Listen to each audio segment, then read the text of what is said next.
खबर मध्य प्रदेश के जबलपुर जिला अंतर्गत शाहपुरा से है, जहां ब्लॉक में संचालित प्राइवेट विद्यालयों की समस्या के संबंध में समस्त प्राइवेट प्रबंधकों ने बीआरसी को सौंपा ज्ञापन। शैक्षणिक सत्र में कोरोना वायरस के कारण स्कूलों का संचालन बुरी तरह प्रभावित हुआ है। इस वर्ष भी कोरोना महामारी अपना एक अलग ही रूप दिखा रही है, जिसके कारण इस बात की संभावना है कि प्राइवेट विद्यालयों को गंभीर स्थिति का सामना करना पड़ सकता है। जैसा आपको विदित है कि मान्यता लेने के बाद एक अच्छे समाज और राष्ट्र की कल्पना को साकार करने में प्राइवेट विद्यालयों को बहुत बड़ा योगदान है। कोरोना महामारी ने अपना एक अलग ही रूप दिखा रही है, जिसके कारण इस बात की संभावना है कि प्राइवेट विद्यालयों को गंभीर स्थिति का सामना करना पड़ सकता है।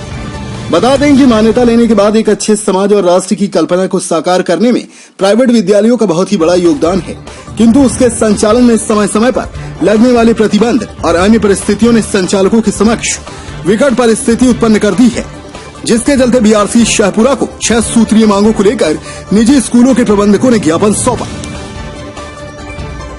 विद्यालयों को लगातार बंद रखा जा रहा है, जिससे कि छात्रों का और विद्यालय संचालकों का, शिक्षकों का, सभी का लगातार नुकसान हो रहा है।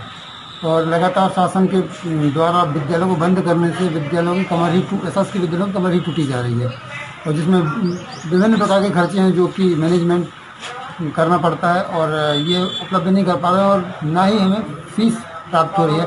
ट्यूशन शुल्क जो कि माननीय उच्चतम न्यायालय के आदेश हैं, उसके बाद भी हमें ट्यूशन फीस भी प्राप्त नहीं हो रही है अभिभावकों द्वारा। तो इस कारण से ज्ञापन दिया गया कि महोदय जी से निवेदन है कि कम से कम या तो हमें कुछ रिलैक्सेशन मिले बिजली में, किराए में, बस के टैक्स वगैरह में, परमिट में, या फिर विद्यालय चालू करें, या फिर तीसरी बात शासन के पास हमारा 2-3 साल वर्ष पुराना शिक्षा के अधिकार अधिनियम के तहत जो पैसा पड़ा हुआ है वो यदि हमें प्राप्त हो जाए, जिससे हम अपने मैनेजमेंट को सुचारू रूप से ढंग से चला सकें। तो आज क्या आश्वासन दिया बीआरसी? बीआरसी महोदय द्वारा ज्ञापन ले लिया गया और उन्होंने हमारी बात को उच्च स्तर तक पहुंचाने का हमें आश्वासन दिया है। जी, नाम बताएं। जी, मैं अरुण सिंह चंदेल, नर्मदा ज्ञान मंदिर भेड़ाघाट का संचालक हूँ। किस संबंध में ज्ञापन दिया गया? कोरोना कोविड काल से जो प्राइवेट स्कूल्स का जो संचालन है, बच्चे नहीं आ रहे हैं, स्कूल बंद हैं, उस संबंध में ज्ञापन दिया गया है।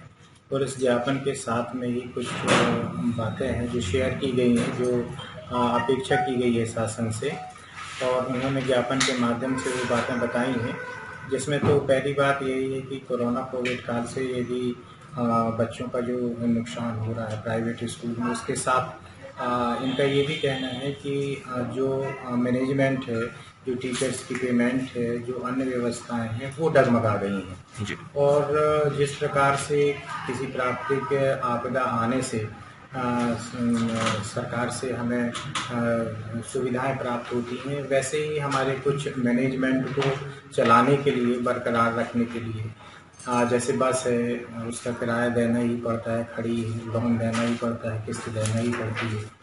जो लाइट है, एमपीवी से लगातार बिल आ रहे हैं, जो स्कूल बंद होने के कारण फीस पूरी पेमेंट प्राप्त ना होने के कारण हम बिजली के बिल को भी पेमेंट नहीं कर पा रहे हैं। ऐसे कुछ मुद्दाएं हैं जैसे कि इन्होंने मांग की है कि इस समय में हमें भी पूर्ति की जाए, ताकि हम अपने मैनेजमेंट को बरकरार रख सकें और आगे स्कूल को चला सकें। हम लोग को भी 1 साल हो गए स्कूल में, कोविड में बहुत दिक्कतें जा रही हैं। हमारे यहाँ सरकार ने जैसे बोला था गवर्नमेंट ने ट्यूशन फीस लेने, लेकिन ग्रामीण क्षेत्रों में ट्यूशन फीस ही लोग बहुत मुश्किल से देते हैं, जिसके कारण अब हम लोग की ये स्थिति आ रही है कि हम लोग भी टीचर्स को पेमेंट करने में अक्षम हैं। हम सरकार से यही चाहते हैं कि कम से कम हम स्कूल वालों को, ठीक है मैनेजमेंट को पैसा ना दें, लेकिन हमारे यहाँ जो टीचर्स लगे हैं उनके लिए कुछ ना कुछ सुविधाएँ हैं। जैसे कि सरकार ने महिलाओं के खाते में 500-500 रुपये डाले थे कोविड के समय, ऐसे हम चाहते हैं कि हमारे यहाँ के जो टीचर्स हैं उनके खाते में कुछ ना कुछ दिया जाए, जिससे, क्योंकि इस समय सबसे ज़्यादा बेरोजगार टीचर्स हुए हैं। ठीक है, स्कूल संचालक तो किसी प्रकार अपना कर लेगा, लेकिन कोशिश ये करे सरकार कि टीचर्स के लिए भी सोचें, उनके भलाई के लिए सोचें। मैं Vineet Jain, princess sanitary school से। अपने आसपास की हर छोटी बड़ी खबर देखने के लिए हमारे चैनल पुलिस ब्यूरोक्रेट्स न्यूज को बेल आइकन दबाकर सब्सक्राइब करें, जिससे आपको हर खबर समय से मिलती रहे। अधिक जानकारी के लिए हमसे संपर्क करें। हमारे कॉन्टैक्ट नंबर हैं 9039011886 एवं 9770229999।